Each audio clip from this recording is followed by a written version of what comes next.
ముందే వండి పెడితేనేమో, ఆ వండి పెట్టిన రోజేమో అస్సలు మా వాళ్ళకి ఆకలి కాదండి.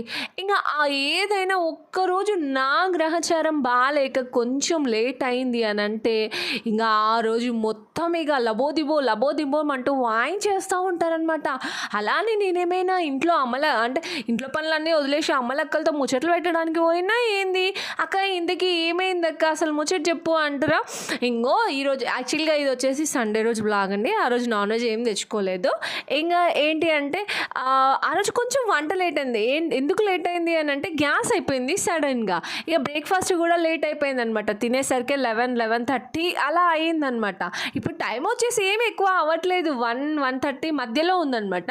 ఇంక సరే ఎట్లాగో రోజు మేము తినేసరికి 2:30 అయితది. ఎందుకంటే మా ఆయన డ్యూటీ నుంచి వచ్చేసరికి 2:30 అయితది. ఆయన వచ్చింది ఇగ కొంచెం ఫ్రెష్ అప్ అయి తినేసరికి 3 అయితది.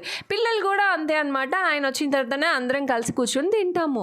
ఇక మా ఆయన కూడా చూడండి రోజు అంత లేట్ అయినా ఏం పర్వాలేదు కానీ ఒక్కటింటికి ఇంక లబ్బో అమ్మో ఎలుకలు పరిగెడుతున్నాయి అని అంటే చాలా కోపం వచ్చింది. ఇంకా ఏకి పారేసాను. పిల్లలు కూడా అంతే, వాళ్ళ పప్పని చూసి ఇంకా తల్లేడిస్తే బిడ్డేసినట్టు వాళ్ళు కూడా చూడండి రోజేమో రాబిడ్డ అని కుచ్చి పెడితేనేమో తినరు. ఈరోజేమో ఒకటింటికి మమ్మో ఆకలి అని అంటుంటే చాలా కోపం వచ్చింది. ఇక ముగ్గురికి కలిపి క్లాస్ వీక్ని అనమాట. డ్రామాలు చేస్తున్నారా మీరు అసలు?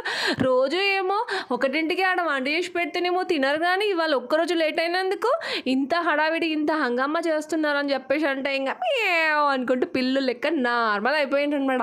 లేకపోతే మనతో నేనేమన్నా ఏమంటారు టైంపాస్ చేస్తున్నానా అండి. పిల్లలకి ఎగ్జామ్స్ అని వాళ్ళని కూర్చోబెట్టాను అనమాట. బ్రేక్ఫాస్ట్ అయిన తర్వాత చకచక్క ఇంట్లో పనులన్నీ చేసుకొని ఇంకా అట్లా లేట్ అయిపోయిందనమాట. మీ ఇంట్లో కూడా అంతేనా? చేసిన రోజేమో తినరు, కానీ ఒక్కరోజు లేట్ అయితే మాత్రం అబ్బో నానా హైరాణ పెట్టేస్తారనమాట. సో ఇంతకీ ఇవాళ కర్రీ ఏంటి అని అంటే, నాకైతే క్యారెట్ను శనగపప్పు కర్రీ అంటే చాలా ఇష్టం అండి. ఇది ముందుగా మనం శనగపప్పు నానబెట్టుకోవాలి. సో చూస్తున్నారు కదా.